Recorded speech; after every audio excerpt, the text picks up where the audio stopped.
At Sharon's place, Sienna's gone to bed, and Noah worries to Sharon that Matt is out there probably plotting his next move. She tells Noah that Matt could have died in the car crash. Noah can't relax until he knows.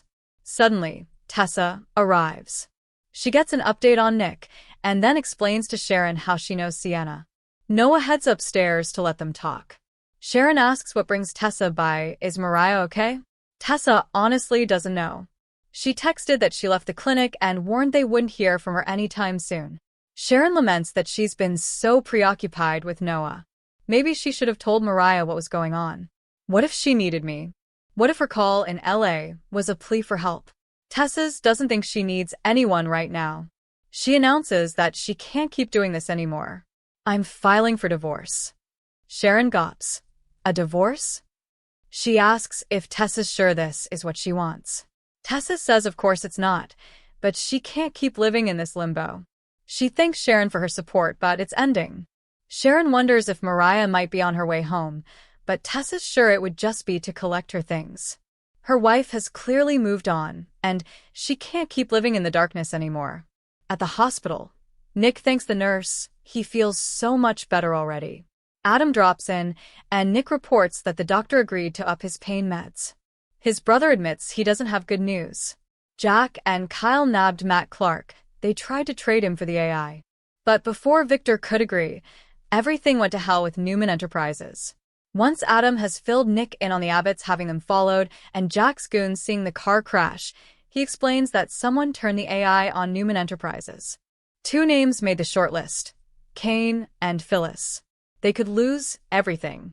Adam says Victor's gone to confront Kane and Phyllis. Nick declares that he can't stay in his hospital bed while the family is under siege. Adam thinks he'll have to sit this one out. Nick worries that Jack will release Matt or he'll escape. It's not a risk he's willing to take. Pulling off his oxygen monitor, Nick repeats that he can't stay there while his family goes down in flames. If Jack lets Matt go free, Sharon and Noah could be in danger.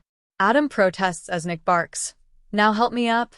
Grunting in pain while dressing, Nick hoists himself up and warns Adam to get out of his way or help him. On the Kane train, he plays dumb with Victor, who tells him to cut the crap. The 2 of them don't know who they're messing with. Phyllis decides to gloat. Newman Enterprises is ours, and there's not anything you or anyone else can do about it. Victor gives her a terrifyingly ghoulish grin. Oh, really? Phyllis remarks on their complicated history and him screwing her over on their deal. Now he's coming to her hat in hand. Ignoring her, Victor asks Kane what he wants. Arabesque. Kane says there won't be a buyout price. He's with Phyllis. Newman is theirs, and there's not a damn thing he can do about it. Victor intones that every man has a price. Kane comes at him for tarnishing his father's name and taking everything they worked hard for. Victor declares that BS. Mocking the mustache, Kane offers Arabesque for pennies on the dollar. He and Phyllis then repeat that there will be no negotiation. She says, "You lost. We won." Victor warns they'll see who's left standing when all is said and done. He predicts Summer will loathe her mother for going to such lengths to destroy her father's family. With that, he walks out. At the ranch, Victoria updates her mother that the situation with the AI is getting worse. Someone leaked it. Nikki rants that Victor played with fire.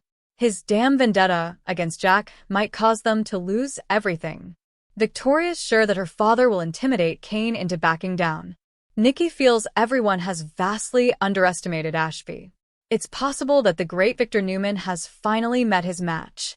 Claire arrives and they tell her that Newman is under attack and may not survive. Claire says she confronted her grandpa and he refused to admit he had the AI program. Claire can't understand Kane and Phyllis being behind this when she's Summer's mother. Victoria says she doesn't care about family. Claire asks how she can help. Victor arrives, greets Claire, and learns she's in the loop. Victor confirms that Phyllis and Kane came after their company, and they're not willing to make any kind of deal. He also learned that the AI software has begun transferring their assets to God knows where. There's no sense in sugarcoating the fact. They're in trouble. Nikki explodes. My God. Victor, how could you have let this happen? At the ranch, Nikki hisses at Victor that his incessant need to go after Jack clouded his judgment. They argue heatedly as Victoria and Claire cringe nearby. As Victoria urges them to pull together, Adam and Nick arrive. Adam reports that his brother wouldn't stay put. Nick, looking broody in a leather jacket, declares that he's ready to help them get out of this mess. His mother and Victoria protest, but Nick insists he's the only person who has a chance of getting Phyllis to listen and put an end to this insanity. At Sharon's place, Tessa tearfully says she can't go on living like this anymore. She can't keep lying to Arya and herself that Mariah will come home. She believes their marriage is over, and she's finally accepted it. Sharon's so sorry. Tessa cries in her arms. At Society, Kane senses that Victor's parting words shook Phyllis. Are you regretting this? Phyllis insists she has no regrets. It felt great to tell Victor she'd beat him. Kane warns he'll want revenge. Phyllis is unbothered. Victor Newman has nothing. Phyllis and Kane debate whether her kids will be proud of her or angry. Kane points out Nick will hate her for doing this. Phyllis asks why he's throwing a bucket of water on this. Ashby wants to be sure she's thought this through and warns, things are about to go nuclear.